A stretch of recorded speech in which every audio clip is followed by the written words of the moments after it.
Hi, thank you for tuning in to Divine Muse Messages. This is a tarot reading for the sign of Aries. Please check your sun, moon, rising, or Venus sign if you do not resonate with these messages. If you do, please help me out by liking, subscribing, and sharing my channel. Also, if you're a cross-watcher or dealing with an Aries, you may stay, as you could find some use from these messages. Roles could always be in reverse. So, this is a general reading, Aries, with all of the eclipse and full moon and Scorpio happening. We're just going to take a look in and see where you are on this path of your walk with this universe. So I did go ahead and pull a Kalima Oracle card just to get an overall protection energy that you're needing right now. And this is the card that I got for you. I don't know if you can see the name. It's Kali Kalmasa Nasini. And what that stands for is she is the recognizing spirit of Divine Mother protection when we are at a low point in our lives. So she is the one that will pull us out of the darkness, and she senses in your heart that you're asking to come into the light, but you're not able to get there right now because you're in a lower energy. So she's the one that will come yank you out of that dark place and bring you into the light. So that was the energy that was surrounding this reading. So I'm going to go ahead and get started with the Shadows and Spirits and Shadows Oracle deck cards, and I'm going to kind of get a look into what is the spiritual and shadow aspect of what's going on around you. Okay, so the card I have is Reincarnation, Enchantment in Reverse, Heartache, and the Tomb. Okay.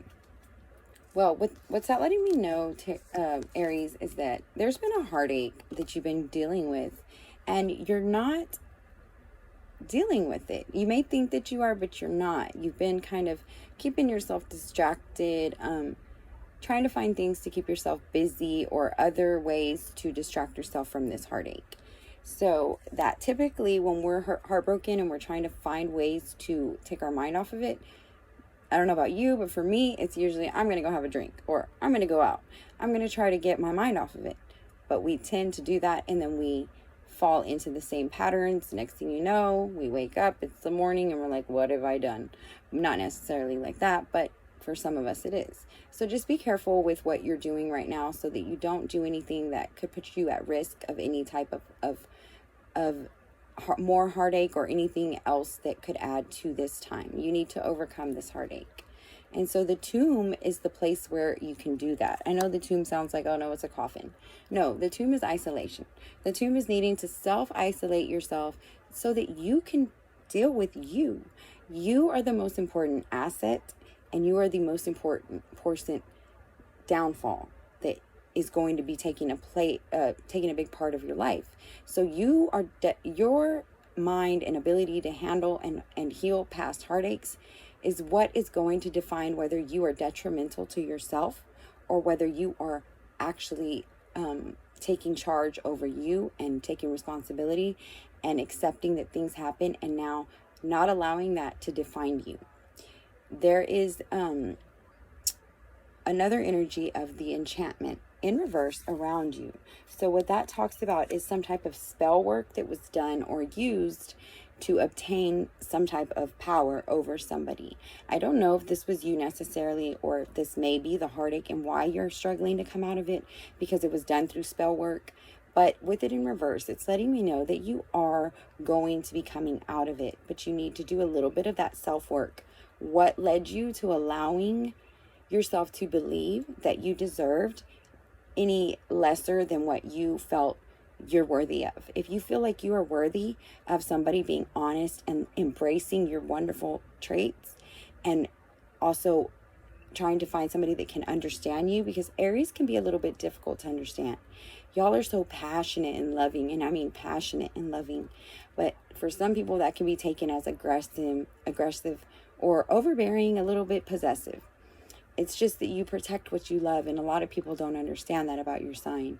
So going internal and figuring out what is it that you're projecting onto others that is leading them to believe that you're not able to be receptive to the love that you're asking for, or what is, not saying it's you that is preventing you from being loved, but it's the way maybe you're projecting yourself.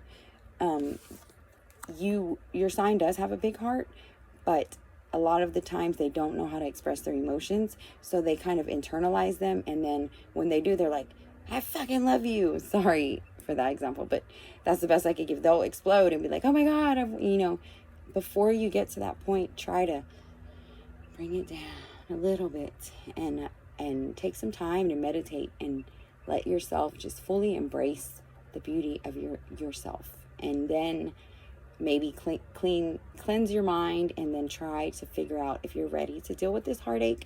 I know they say isolation, but if you can't absolutely do it alone, call on your kalima or a friend or somebody that you can help.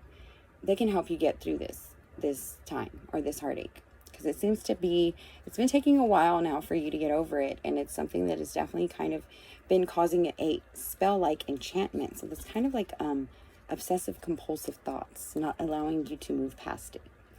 So I'm going to go ahead and just pull some love oracle messages for you to kind of get a look into what is that energy surrounding that heartache that you're needing to process and get through, and how can possibly get through that, and what is the other person's true energy surrounding that heartache or relationship. Okay, so we got the Coffin again, which means endings, new beginnings, growth, change, liberation, transition. Yeah, that relationship and that heartache, it's got to go, Aries. It's got to go in the tomb, seal it up, and let it out the door. It serves you no purpose but to hurt you or to hinder you. We have the cassette, outdated thinking, constantly replaying events in your mind, and conditioning. You need to recondition your mind a little bit. You need to take the time when they call for reconditioning. It means sit down with yourself and say, look, let's be real with myself. What do I do that is not a good positive trait, and it's not going to bring a benefit to everybody involved? And list those traits down about you. Now list the opposite of that trait in the positive form, such as if you become angry because you don't have patience, then anger, what would be the transition anger into passion. Become passionate but not angry. If you're always so courageous and daring that you're taking risks that could put you in harm's way, bring it down. The opposite of courage is fear. But in order to find a balance, you need to understand that there is a time and a place. You should be fearful of stepping into a open circle of a black hole that you might fall and die. You should not be courageous and just try it just to see if you are that courageous. That would be kind of an overexertion of courageous. So just finding a balance there. Okay, then we have the butterfly. Relationships evolving, the next phase, healing your inner child. Healing your inner child is going to be a major important issue. Most people have problems that they just blame on this and that and this and that. But the root of the problem stems from when we were a child. And what I mean by that is when we're little, say we're sitting at home all day, we're coloring a picture for our mother, and we're like, oh my God, I can't wait to get my mom to look at this picture I drew her. Not knowing our mom has had a hard day at work. Mom ain't in the mood. Not necessarily is she angry with you, but she walks in the door. You're like, mommy, look at my picture. And mommy's like, get this out of my face. I'm not in the mood. Okay, feelings are hurt. Retreat back to your room. Tear up picture. Never drawing mommy another picture again. That is blocking that beautiful part of you. That beauty in you that wanted to show something beautiful for somebody. Don't let those things become your ultimate lifelong block. Sorry. Because there's somebody else out there that needs that type of love. And just because your mother or whoever in the example was having a bad day that day, didn't mean that they deserved to be cut off from that love. That's how we train ourselves to determine what love we give to people based on what they do and how they react for us. And that's not the way it's supposed to be. Love is supposed to be freely given. Love. Go figure. Unconditional love. Self-love, oneness, passion, attraction. The House of Cards. Take a chance, being strategic, not showing your hand, and being optimistic. So when we want something really good to happen, especially when it involves changing ourselves, there's not a lot of people that will be like, yeah, buddy, I'm happy, man. You're going to change yourself. Let's go for it. No, it doesn't work that way. A lot of the times people are like, oh, no, man, you're spending too much time, reading, or you're doing too much self-work, man. You got to go out and have fun. You got to, every now and then you got to stop. It's true. Every now and then, take a break and embrace the joy in life. But remember, up until this point, you've been doing it the way you've wanted to. You've embraced your way, and it got you to this point where you're now kind of stuck and unable to come past this heartbreak. So remember that when people are trying to distract you from that, it's you that sits with that heartache, not them. It's you that has to pull yourself through that, not them. So don't let that distract you, and just remember, you are worth taking the time to isolate and love and comfort and nurture back to health, back to loving, so that you can give that love that you have. Aries are so strong and passionate with love. It would be detrimental for this heartache to block you from being able to give that love, because the world so desperately needs it. So I hope this helps for you, Aries. Thank you so much. Please help by liking, subscribing, and sharing.